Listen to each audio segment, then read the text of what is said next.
Friends, आज हम करेंगे कार्यपत्रक 44 इतिहास पार्ट 3 का नाजीवाद और हिटलर का उदय। इससे पहले की वर्कशीट में आपने पढ़ा था प्रथम विश्व युद्ध जो कि 1913 में हुआ था, उसमें जर्मनी की हार हुई थी। उसके बाद उसकी स्थिति बहुत ही ज़्यादा खराब हो गई थी। उस पर वर्साई की संधि थोप दी गई थी और बहुत ही ज़्यादा अपमानजनक था जर्मनी के लोगों के लिए। चलिए आगे बढ़ते हैं कि उस समाज में क्या क्या परिवर्तन आए और क्या स्थिति हो गई थी। स्टार्ट करते हैं पढ़ना। प्रथम विश्व युद्ध के बाद जर्मनी युद्ध का हर्जाना वाइमर गणराज्य पर थोपने से जर्मनी के लोगों में पराजय का अपराध बोध था। राष्ट्रीय अपमान के साथ हर्जाना चुकाने की वजह से आर्थिक स्तर पर भी वह अपंग हो चुका था। वाइमर गणराज्य के हिमायतियों को नवंबर के अपराधी कहकर उनका खुलेआम मजाक उड़ाया गया। इस मनोदशा का 30 के दशक के शुरुआती राजनीतिक घटनाक्रम पर गहरा असर पड़ा। ठीक है, इसमें क्या कहा गया है कि जो नवंबर के अपराधी थे कौन थे? वाइमर गणराज्य। आपको पता है जैसे ही जर्मनी की हार हुई थी वहाँ पे लोकतंत्र की स्थापना की गई थी जिसका नाम दे दिया गया था वाइमर गणराज्य। अब वाइमर गणराज्य से लोगों को नफरत हो गई। क्यों हो गई? क्योंकि उस समय जर्मनी को दोषी ठहराया गया पूरे युद्ध के लिए और उस पर इतनी सारी संधियाँ थोप दी गई कि जर्मनी की स्थिति बहुत ही ज़्यादा खराब हो गई थी। तो जो जर्मनी के लोग थे उन्हें चिढ़ हो गई थी इस गणराज्य नाम से, इस शब्द से ही। और वो लोग क्या करते थे जो इसे सपोर्ट करते थे, इस गणराज्य इस लोकतंत्र को सपोर्ट करते थे, उन्हें क्या कहने लग गए लोग?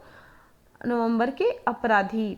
ठीक है, क्योंकि ये नवंबर में हुआ था इसीलिए उनको नवंबर के अपराधी कह के उनका मजाक उड़ाया जाने लग गया। इस मनोदशा का 30 के दशक की शुरुआती राजनीतिक घटनाक्रम पर गहरा असर पड़ा।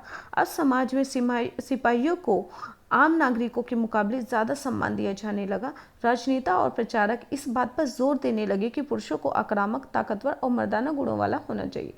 सार्वजनिक जीवन में आक्रामक फौजी प्रचार राष्ट्रीय सम्मान व प्रतिष्ठा के सामने बाकी सारी चीज़ें कम महत्व की हो गई। यानी इसमें ये कहा गया है कि आप जो उस समय की स्थिति थी ऐसी हो गई थी, लोगों के दिमाग में स्थिति बैठ गई थी कि हमें बदला लेना है, हमें अपने आप को मजबूत बनाना है और अपनी स्थिति को दोबारा से सही करना है। इसलिए उन्होंने उस समाज की जो स्थिति थी वो लोग क्या करते थे, सिपाहियों को ज़्यादा सम्मान देने लग गए थे और वहाँ के मर्दों को आक्रामक, ताकतवर और मर्दाना गुणों वाला बनाना चाहते थे ताकि वो लोग मानसिक रूप से प्रेरित हों कि हमें दोबारा से बदला लेना है और जर्मनी को ताकतवर बनाना है। चलिए उसके बाद जब पढ़ते हैं राजनीतिक विचारों का उदय। अब क्या हुआ, जब ये सब चीज़ें होने लगी तो लोग वहाँ के परेशान होने लग गए। वो इस चीज़ को कैसे अब सामने रखे, पूरे राष्ट्र का कैसे समर्थन करें, तो उसके लिए कई तरह की पार्टियां सामने आई जो कि कौन कौन सी थी आगे हम पढ़ेंगे इसमें पैराग्राफ में। चलिए पढ़ना स्टार्ट करते हैं। नए राजनीतिक विचारों का उदय। जर्मनी में भी रूसी क्रांति से प्रेरित होकर बहुत सारे शहरों में मजदूरों और नाविकों की सोवियतें बनाई गई। ठीक है, रूस में क्रांति हुई थी जिससे कि क्या हुआ, जर्मनी प्रेरित हुई। उन्हें लगा हमारी भी स्थिति हो सकता है अच्छी हो जाए रूस की तरह, इसीलिए वहाँ पे कई तरह के संघ बनाए गए, सोवियतें बनाई गई, यानी ग्रुप्स बना दिए गए, संघ बना दिए गए। जिसमें कि पहला था समाजवादी जो कि रूसी क्रांति को सपोर्ट करते थे, एक डेमोक्रेट्स थे जो लोकतंत्र को सपोर्ट करते थे, कैथोलिक जो चर्च को सपोर्ट करते थे। उसके बाद कम्युनिस्ट पार्टी आई, समाजवादी पार्टी आई। ये क्या थे, आपस में इनके बहुत ज़्यादा मतभेद थे और उन्होंने क्या किया, हिटलर भी इसी बीच में आता है और क्या करता है, वो समाज को एक रास्ता दिखाने की कोशिश करता है और ये जो नए नए विचार थे आपस में ही लड़ रहे थे, इसलिए उन्होंने कभी भी हिटलर को एक साथ मिलकर कभी उसका सामना नहीं किया। और इस चीज़ का फ़ायदा कौन उठाता है, हिटलर उठाता है और हिटलर हीरो बन जाता है जर्मनी के लिए। कैसे बनता आगे हम पढ़ेंगे। चलिए पढ़ते हैं आर्थिक संकट। आर्थिक संकट क्या होता है, एक देश का जो एक देश की अर्थव्यवस्था उसकी पहचान होती है, उसके विकास का एक साधन होती है, लेकिन अगर उसकी स्थिति उसकी आर्थिक व्यवस्था ही खराब हो जाए तो उस देश के उसके नागरिकों का विकास कैसे होगा, जो कि जर्मनी का हो गया था बुरा हाल। कैसे हुआ था, प्रथम विश्व युद्ध के बाद जो स्थिति वर्साई की संधि थी उसमें बहुत बुरी स्थिति हो गई थी। चलिए पढ़ते हैं क्या स्थिति हो गई थी। ये आपको भले ही ज़्यादा दिख रहा है पर बहुत ही छोटा सा है, इसे बस सुनेंगे और समझेंगे फटाफट। जर्मनी ने पहला विश्व युद्ध मोटे तौर पर कर्ज लेकर लड़ा था, ठीक है, उसने उधार लेकर लड़ा था और उसने जो हार जाने के रूप में जो स्वर्ण मुद्राएं चुकाई थी, ठीक है, उसका क्या होने लग गया, भंडार समाप्त होने लग गया। और 1923 में उसने क्या कर दिया, मना कर दिया, क्या कर दिया, मना कर दिया कि मैं कर्जा नहीं चुका पाऊंगा या हम नहीं चुका पाएंगे। और उन्होंने क्या करा, इससे जर्मनी की जो लोकतांत्रिक सरकार थी उन्होंने क्या किया, मुद्राएं छापनी शुरू कर दी। मुद्राएं छापने से क्या हुआ बच्चों, वहाँ पे इतनी ज़्यादा मुद्राओं की वैल्यू घट गई कि उससे क्या होने लगे, समाज में अति मुद्रास्फीति पहुँच गई। यानी अगर लोगों को एक ब्रेड भी खरीदनी होती थी ना तो एक थैला भर के पैसा लेके जाते थे वो लोग, ये स्थिति हो गई थी। अब यहाँ पे आपको एग्जाम्पल दिया हुआ है, एक और चीज़ यहाँ पे ध्यान देंगे, मार्क की वैल्यू बहुत ज़्यादा घट गई। मार्क क्या है बेटा, वहाँ की करेंसी थी, कहाँ की, जर्मनी की, ठीक है।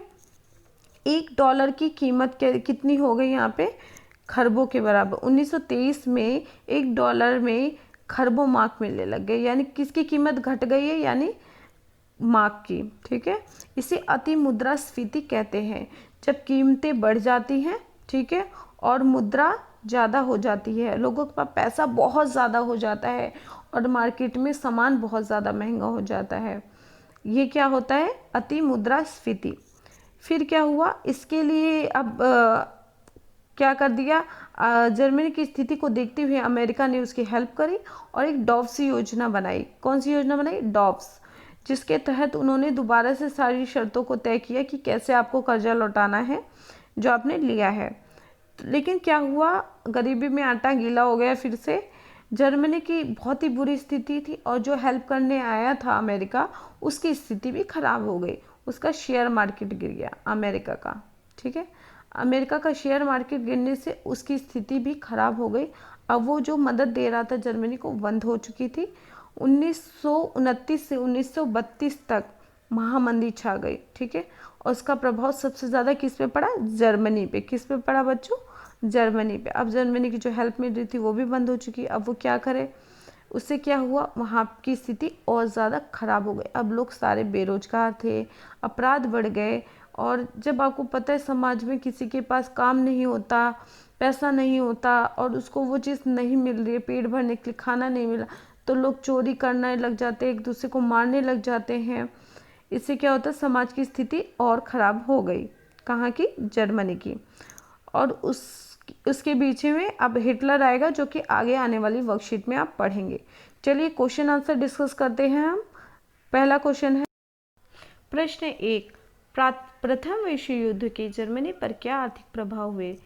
प्रथम विश्व युद्ध के बाद जर्मनी की अर्थव्यवस्था पूरी तरह से चौपट हो गई। जर्मनी के उद्योग बर्बाद हो गए। 6 अरब पाउंड के युद्ध जुर्माने को लौटाने के लिए अधिक कर्ज लेना पड़ा। उसके खनिज संपत्ति में धनी क्षेत्र छीन लिए गए, जिससे हालात और भी खराब हो गए। जर्मनी की मुद्रा मार्क का मूल्य गिरने के साथ साथ वहाँ आर्थिक मंदी भी छा गई थी। प्रश्न नंबर 2 है, वाइमेर गणराज्य के सामने क्या क्या चुनौती थी। बेटा यहाँ वाइमेर गणराज्य यानी जो लोकतंत्र स्थापित किया गया था जर्मनी में, उसकी बात की गई है। वहाँ की सरकार के सामने क्या क्या चुनौतियाँ थी। जर्मन राष्ट्र के गौरव को लौटाने की चुनौती थी, बेरोजगारी की चुनौती, महंगाई की चुनौती, आर्थिक विकास की चुनौती।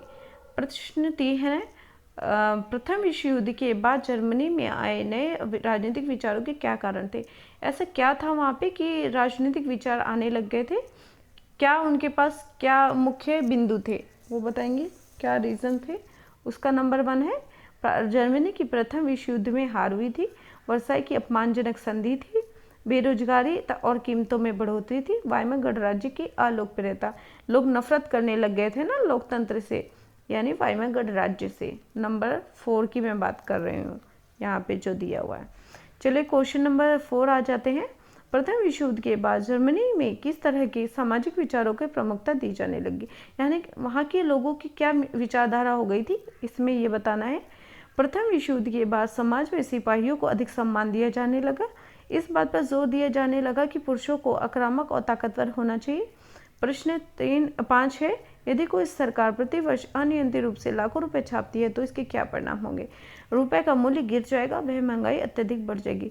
बेटा मैं आपको ये 5th क्वेश्चन अच्छे से समझाना चाहती हूँ। यहाँ पे ये बात कही गई है कि अगर कोई भी सरकार पैसे की कमी होती है तो क्या कर सकती है, वो पैसे छाप दे तो उससे क्या प्रॉब्लम सॉल्व हो जाएगी? नहीं, ऐसा नहीं होता है, क्योंकि उत्पादन ज़्यादा होने से देश का विकास होता है, ना कि पैसे छापने से। पैसे का मूल्य जब तक ही होता है जब तक उससे उत्पादन किया जाए, उससे समाज में उसका विकास हो जाए। अगर अनियंत्रित रूप से लाखों रुपए छाप दिए जाएंगे तो क्या होगा?